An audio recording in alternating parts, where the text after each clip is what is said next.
दूसरा एक तस्वीर वायरल होती हुई, एक बंदे इतने लोगों में एक जज्बा दोबारा से पैदा हो गया, उभर के सामने आ गया।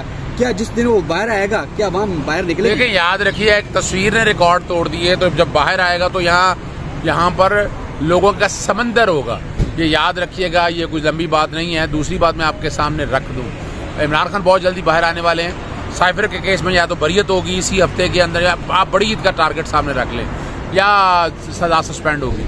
दूसरी जो बात है, जहाँ तक इज्जत वाला मामला है, वो 23 को लगा है, 23 से आगे कितना एडजर्न कर लेंगे। बड़ी ईद से कबल मैं इमरान खान को या बाहर देख रहा हूँ या सजा सस्पेंड होते देख रहा हूँ। बाकी और कोई नए केसों में आकर इमरान खान की गिरफ्तारी ना डाली। सेक्शन 215 जो पार्टी से इंतखाबी निशान लेने का इख्तियार देता है इलेक्शन कमीशन को, उसकी वायरीज को चैलेंज किया था कि आइन के आर्टिकल 17(2) से मुतसादिम है। और जब पार्टी का इंतखाबी निशान भी ले लें तो सेक्शन 104 और रूल 94 के तहत आप रिजर्व सीटें भी नहीं ले सकते हैं, तो पार्टी का वजूद ख़त्म हो जाता है। तो पार्टी बैन कर देने से मुतरादिफ है।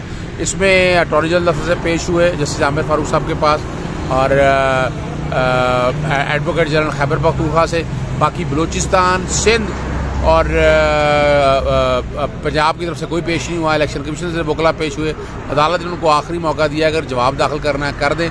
5 जून के लिए केस की समाअत मुलतवी की है और पाबंद किया है कि एडवांस कॉपी दे दी जाए।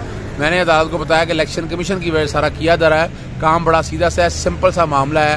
पार्टी पाकिस्तान तहरीक इंसाफ बैन हो गई है सिर्फ इस वजह से, और बुनियादी हकूक़ का मसला है।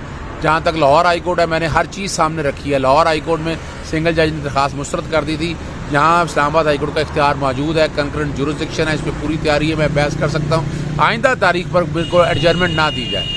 दूसरा मामला जहाँ तक है वो टेरियन वाइट वाला केस है, वो जेल में रख लीजिएगा। वो नवाज शरीफ के केस के आने के बाद वो केस अब चल नहीं सकता। नवाज शरीफ वाले केस के बाद हाई कोर्ट का इख्तियार ख़त्म हो गया है कि वो 62(1)(f) के तहत किसी को डिसक्वालीफाई कर सकता है।